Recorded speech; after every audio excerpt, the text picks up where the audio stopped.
to Enlightenment is the second full-length album from Austrian death doom metal band Endonomos. I would say melodic death doom metal is essentially where their sound goes. There are a couple of songs that could breach on what people would consider funeral death doom, but I think death doom metal is a good enough descriptor for what this band attempts. And this is basically a project that comes from Lucas Heidinger, and he put it together as a solo group back in 2021. He's played in a lot of different groups, but they are like groove metal and things that are entirely unrelated, other than bands like Distaste and Profanity,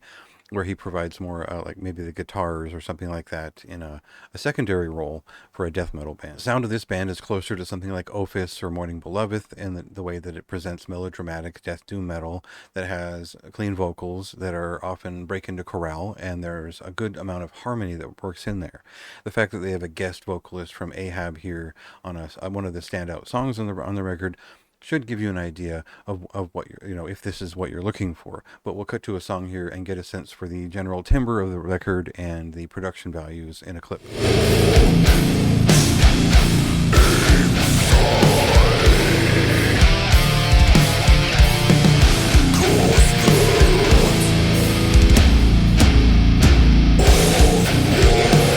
While this is a record that is certainly touched by a love for epic heavy metal, you do feel some tradition of traditional doom metal and epic heavy metal in the way that it puts itself together. The actual structures of the songs and the dynamic of the writing is closer to like a My Dying Bride or a newer generation band like Ahab, where they work in clean vocals and whatnot. I wouldn't say that this is as long-winded or as involved in those bands, but they do have their moments where they really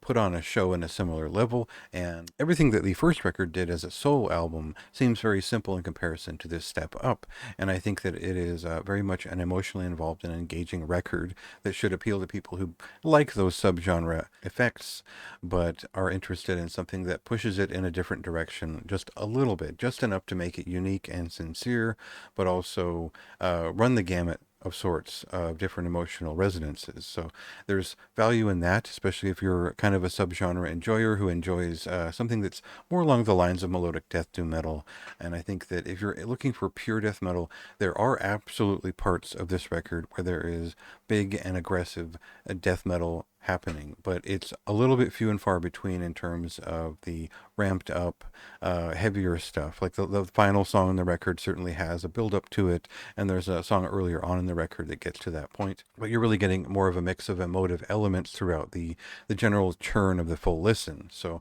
I would give it a chance, but be very, of course you need patience to really sit and gel with an album like this, and the correct mood is probably something close to depression, if I'm being honest, because it is a little bit of an emotionally taxing record to just sit and enjoy for any other purpose. So take that as you will. However you listen to music, check this one out. It released on September 27th, and go ahead and read my review for more of my thoughts in depth.